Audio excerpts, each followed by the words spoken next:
want to keep the conversation rolling, still sticking with the 53-man roster. Let's talk about the linebacker depth. I want to talk about the linebacker depth, and then I'm going to transition also into the running back depth. I kind of really want to get you guys' thoughts on the Bengals linebacker position. Jimmy, you kind of been quiet over there, so I want to put the spotlight on you, man. Yeah, a guy I'm really excited for. I'm glad he made the roster is John Meta. I was at the both preseason games, and he was everywhere. And he's a lot faster in person. He's very excited. I'm also excited. Shaka Hayward's back. Being on the practice squad. I think they will be very good depth pieces to Logan and Jermaine, and I'm very excited to see what they can do for sure. Yeah. Drew, anything you want to touch on with that? Sorry, you guys are kind of going back and forth. I'm calling him Meta. It's in Jong Meta, right? I'm gonna call him Meta. I gave up. Meta World Peace, Meta whatever. Meta World Peace. But I like that. Gold medal. Do you remember the last Bengals linebacker that was undrafted that everybody just said, "Wow, this dude just has instincts and likes to run into things and pop things"? Vontaze Burfict. Now Burfict was a little bit more well known coming out of college. Yet he was a head case or whatever. A little crazier. That's what caused him to fall from the draft. But when I look at this guy, I think he may have like an actual role in the defense. Think about when you're playing a Cleveland, a Baltimore, a Pittsburgh, 3 teams in your division that are going to run the hell out of the ball.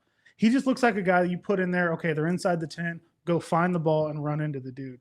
He showed some issues in coverage. I think the Bears game really highlighted a lot of that. But if you want a guy that you can just put in there and say, hey, they're running the ball, go put a hat on the ball, he's it. He's been I fall in love with one guy every preseason, right? It's the way it seems. I fall in love with one player, and the video of him getting, told by coach he made the 53 was awesome. It just seems like such a good story, and I think that you're going to find a role for him. You got Derrick Henry and Lamar Jackson in the backfield. You're inside the 10-yard line against Baltimore. He just looks like a dude that we see. Somebody said this to me on Twitter, and I can't remember who it was. I'm sorry, but he said, you remember last year when our linebackers kept getting caught up in the wash on the run plays, kind of dying in traffic? He doesn't even wait for the wash to happen. He just goes. Yeah. And I'm really, really excited about him. So with linebacker, big Logan Wilson guy. I think everybody knows that. Big Logan Wilson household. Love, playoff P is gonna be there and be ready. But you were kind of worried a little bit, like you saw Joe Bocci get 10 tackles in a preseason game last year, and you're like, okay, cool. But you never saw him have to play significant snaps. So I think that the depth is going to be something that you got Akeem Davis-Gaither back. You didn't know if he was going to be back, so they're kind of comfortable there. But typically you're going to see the 2 linebackers anyway, because kind of tying it back into the safeties or the defensive backs, Lou has safeties that he trusts again. So that's going to allow him to be more creative with those defensive backs, and I think maybe stick with 2 linebackers. You're cooking today. You know what's crazy? The ADG being back in Cincinnati was a shock. Yeah, it was.